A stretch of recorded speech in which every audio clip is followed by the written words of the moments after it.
Greetings, YouTube. I'm a big believer in harm reduction. What do I mean by that? Well, I mean by that you overhaul the justice system so that we make sure that we're not doing undue harm to one group over another. If someone doesn't have a place to live, you give them one. If somebody's hungry, you feed them. If they don't have health care, you give it to them. If they don't have an education, you educate them. If someone, I believe in legalizing marijuana and decriminalizing all drugs. And if a person has a drug addiction, give them clean, free drugs and give them a place to use them under observation. That's what I mean by harm reduction. You reduce the amount of harm to a person to the minimum. You can't make it zero, but you can limit it. You can give them the support they need. And if you want someone to not be an addict, making sure that society sees them as a person, as a human being, and is willing to make sure that they have the food and housing and the medical care they need to get better, including mental health, of course, and whatever prescriptions they may need to keep their brain chemistry in the proper balance. I take serotonin. There's a good possibility in the very near future I may be taking Adderall. So that's what I mean by harm reduction. There's a famous saying that's been used a billion times. If you give a man a fish, he eats for a day. If you teach a man to fish, he eats for a lifetime. Well, if you give a man a fish so he's not hungry, and then you teach that same man to fish, he has a much better chance of learning that lesson if he's not starving. That's harm reduction. You do something right now that reduces the amount of suffering this person is living through, and then you help teach them the skills and then give them the knowledge they need to make better choices in the future. Now, I know a lot of Americans are going to think this is a horrible concept, because in America, if you're poor, it's because you're evil. If you're an addict, it's because you're bad. That's how we've been raised, because the thought that any of us could end up homeless, or any of us could end up poor, or any of us could end up addicts is something that people don't want to think about. It's like disability. We despise thinking of ourselves as being disabled, even though most of us have some history of disability in our lives. You remember a point in your life when you maybe have been temporarily disabled. Do you remember that? And some of us have more disabilities than that temporary ones. And you know people who have disabilities. And I'm not just talking about your coworker that maybe, have a mobility issue or is deaf or blind. I'm talking about members of your own family that may be suffering from cognitive issues because they're older, or mobility issues because they're older. Hint, hint, hint. If you live long enough, you are going to become disabled. So why don't we create a system that makes sure that everything that we can do to reduce the amount of suffering and harm disabled people is done? And in the process, you will make the world an easier place for everyone. If you make it easier for a person in a wheelchair to get from point A to point B, you're also making it easier for a person pushing a child in a carriage, or wrestling with their groceries while trying to wrangle a toddler. You're making people's lives easier across the board by making the lives of disabled people easier. And at the same time, you're showing the disabled person that they're a person, and that you see them as someone who has agency and autonomy, that they are not a burden, that they are a member of society. Radical concept, I know. Reducing the amount of harm that we do in the world around us. And this is why I oppose conservative efforts in America, because they're almost always, without exception, punitive. There are rare exceptions. For example, the opioid crisis in America has been one where a lot of white people have supported it. Why? Because a lot of white people have suffered from it.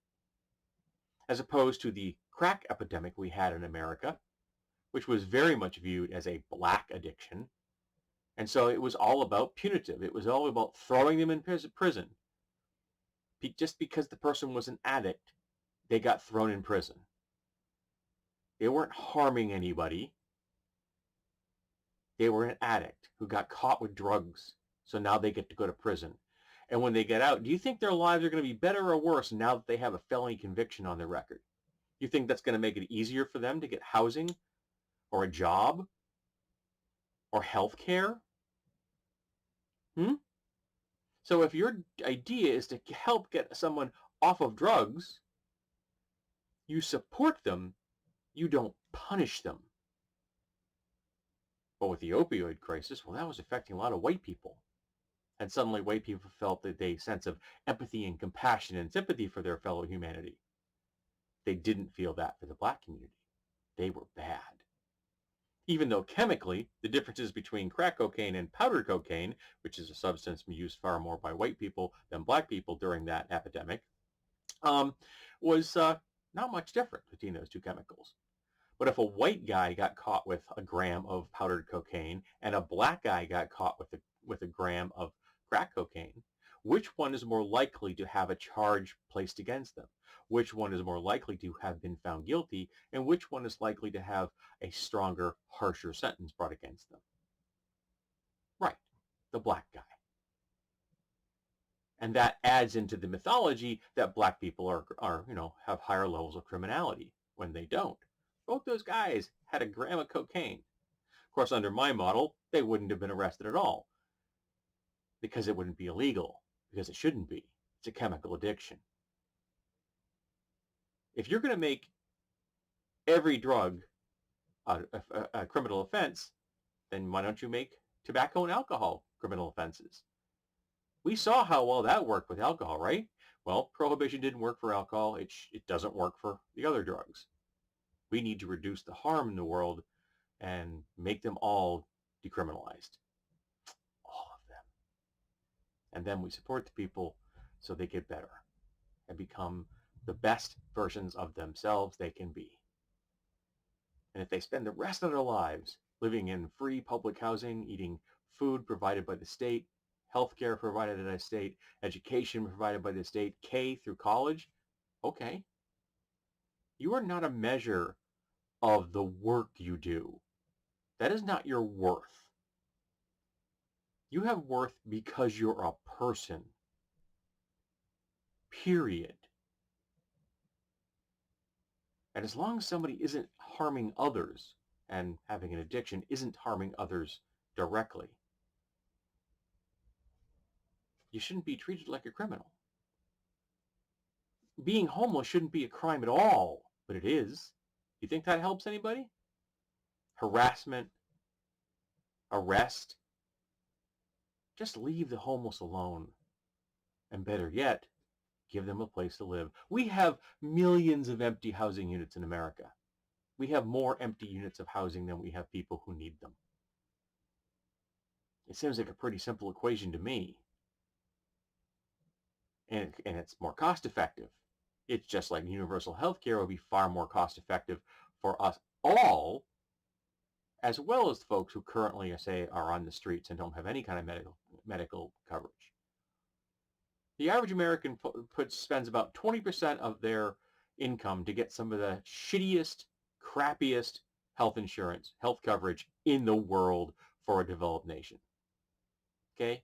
We just have horrible health care. Take the middleman out of that. Make it universal. And it would be about 5% of your income. Now, which is better?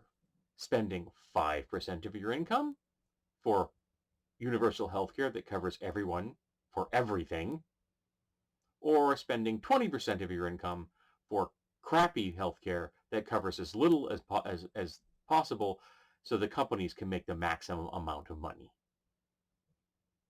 And if you're going to start coming at me with like the death panels, we have those right now. They're private insurance companies that just tell people, yeah, we've done the analysis and you shouldn't get that drug. It's just not worth it to us. Yeah, that happens all the time in America. People denied.